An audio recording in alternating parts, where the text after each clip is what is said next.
National human rights commission के अंदर law internship I हुई है और सबसे बेहतरीन ये लॉ स्टूडेंट्स के लिए प्लेटफॉर्म है। तो जो भी लॉ स्टूडेंट्स है ना, तो ये वीडियो पूरी शुरू से लेकर अंत तक जरूर देखना, आपको बहुत फायदा पहुंचेगा।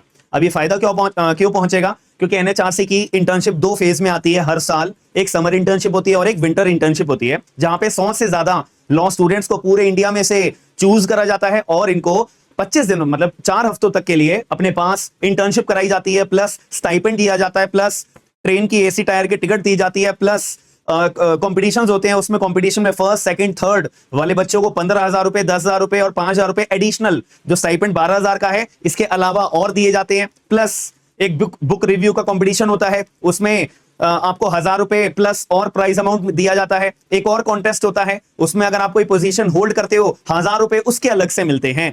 तो अगर आप यकीन मानना, अगर आप एक अच्छे इंटर्नशिप सरकारी के अंदर ज्वाइन होना चाहते हो तो ये अच्छा प्लेटफॉर्म है।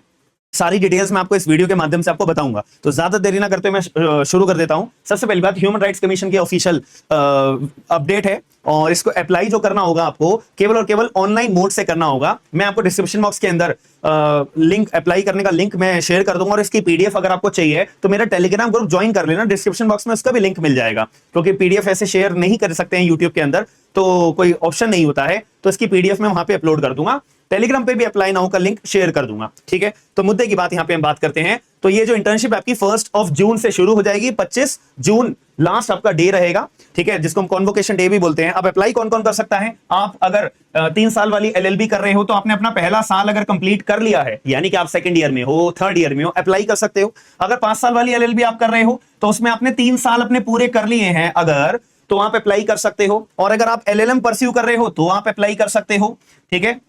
और अगर आप कोई भी डिप्लोमा कर रहे हो और उसमें लॉ एज अ सब्जेक्ट आपके पास है तो आप अप्लाई कर सकते हो, ठीक है। और यहां पे ये बोला हुआ है कि आपके 12वीं के अंदर एटलीस्ट 60% होने चाहिए।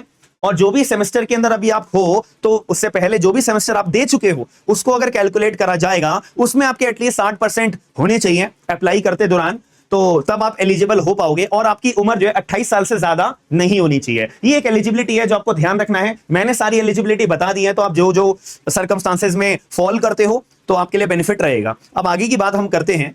तो यहां पे बोला गया है कि अब मैं जब एप्लीकेशन अपनी तैयार कर रहा हूं तो एक पीडीएफ आपको फाइल तैयार करनी होगी, तो उसमें सारे आपको एजुकेशन सर्टिफिकेट्स अपने सेल्फ अटेस्ट करके एक पीडीएफ बना लेनी है। साथ में आपको 250 नंबर का एक एसओपी तैयार करना है, स्टेटमेंट ऑफ पर्पस, ठीक है। 250 नंबर का एक स्टेटमेंट ऑफ पर्पस तैयार करना है। इसका मतलब क्या होता है कि एनएचआरसी के अंदर आप इंटर्नशिप करने जा रहे हो, तो आप ये बताइए कि आप रीजन क्या है, एनएचआरसी के अंदर आप इंटर्नशिप करने क्यों चाहते हो, रीजन क्या है, आप एनएचआरसी के बारे में जानते क्या हो, और उसमें जब आप इंटर्नशिप करोगे तो आपको फायदा कहां पहुंचेगा, कहां बेनिफिट आपको मिलेगा। तो ये एक रिसर्च करने के बाद में आप अपना एक एसओपी तैयार करना, और सबसे बेस्ट तैयार करना, क्योंकि इसके मार्क्स इवेलुएट होंगे, याद रखना, ठीक है। तो 250 नंबर का आपको एसओपी तैयार करना है, ये मैंने आपको पॉइंट बता दिया है। इसके बाद में अब मैं मार्क्स के बारे में बात कर देता हूं। तो ये जो मैं भी मार्क्स की बात कर रहा था, आपके इवेलुएट होंगे। जैसे कि 12th के अंदर आपकी जो भी परसेंटेज आई है उसके आपको 30 नंबर के करीब मिलेंगे। ग्रेजुएशन में जितने नंबर आए हैं उसके 40 नंबर के करीब आपको मिलेंगे। और स्टेटमेंट ऑफ पर्पस आपने जो लिखा है उसके 30 नंबर आपको मिलेंगे। तो 30 नंबर, 40 नंबर, 30 नंबर, टोटल 100 में से जो भी आपका स्कोर आएगा तो ये डिसाइड कर पाएगा कि आप एनएचआरसी के इंटर्नशिप के लिए एलिजिबल हो, मतलब आपका सिलेक्शन होगा या नहीं होगा, मेरिट पर डिसाइड करा जाएगा।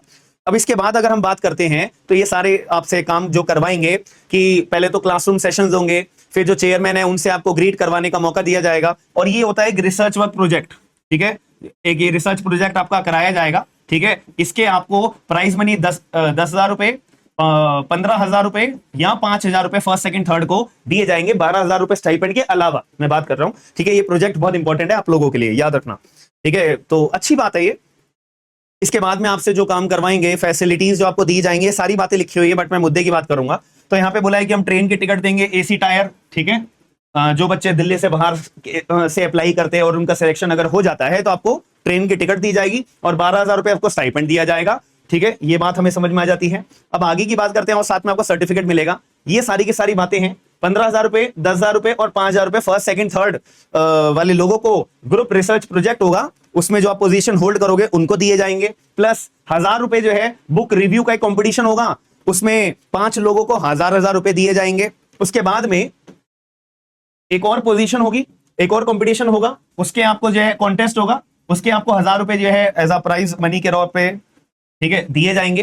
तो अगर आप सच्ची बताऊं तो 12,000 रुपये, 15,000 रुपये और 1,000 रुपये, अगर मैं बात करूं तो 40 to 45,000 रुपीज आप इजिली अर्न कर सकते हो एज अ स्टाइपेंड के रूप में, और एक अच्छी जगह काम करने का मौका मिलेगा, और सारी चीजें आप पढ़ाई से एसोसिएटेड रहोगे, और आपके आसपास सारे लोग जो होंगे ना वो एक अच्छा क्रीम इन्वायरमेंट रहेगा। तो अगर आप लोगों को सिलेक्शन लेना है तो प्लीज अप्लाई जरूर करना, अपॉर्चुनिटी बार बार नहीं आती है, ठीक है। लास्ट डेट क्या है? 27 अप्रैल 2026, ठीक है। 27 अप्रैल 2026 से पहले पहले आपको अप्लाई कर देना है, अपना एसओपी तैयार कर लेना। आजकल का एआई का जमाना है, तो एआई का इस्तेमाल बस रिसर्च वर्क के लिए, आइडियाज लेने के लिए लेना, क्योंकि ये 2 मिनट में पहचान जाते हैं कि बच्चे ने अपनी मेहनत से बनाया है या एआई की मदद से बनाया है, ठीक है। तो इस पे थोड़ा गौर करिएगा, और अपने सारे डॉक्यूमेंट्स आपको सेल्फ अटेस्ट करनी है, स्कैन करनी है, सारी बातें वही लिखी हुई है। अब अप्लाई कैसे करना है? एनएचआरसी की वेबसाइट है, ठीक है। इनकी वेबसाइट पे आपको केवल और केवल ऑनलाइन अप्लाई करना है। यहाँ पे लिखा है ना कि आपको जो भी फॉर्म सबमिट करने हैं ऑनलाइन मेथड से ही करने हैं, तो ऑनलाइन अप्लाई कर दीजिएगा। तब भी कोई क्वेरी या दिक्कत परेशानी आपको आती है कि सर मेरे को फॉर्म भरने में कोई दिक्कत आ रही है,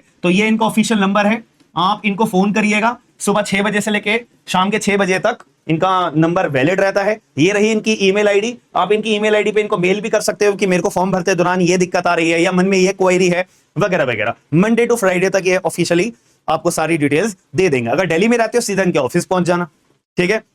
तो आई होप आपको ये वीडियो के माध्यम से जो जानकारी दी गई है आपके काम की है। तो जो लोग एलिजिबल हैं या अपने आप को पार्ट इसका बनाना चाहते हैं तो डिस्क्रिप्शन बॉक्स चेक जरूर करना, अप्लाई नाउ का मैं लिंक शेयर कर दूंगा। साथ ही में जो ये पर्टिकुलर पीडीएफ है मैं आपको टेलीग्राम ग्रुप पे भी शेयर कर दूंगा। तो अगर ये जानकारी आपको डेली बेसिस पे मैं प्रोवाइड कराता रहता हूँ जॉब्स के, इंटर्नशिप्स के, तो मेरे चैनल को सब्सक्राइब जरूर करना, वीडियो को लाइक करके लोगों को शेयर जरूर करिएगा। बाकी मिलते हैं नेक्स्ट वीडियो के अंदर। थैंक यू, धन्यवाद।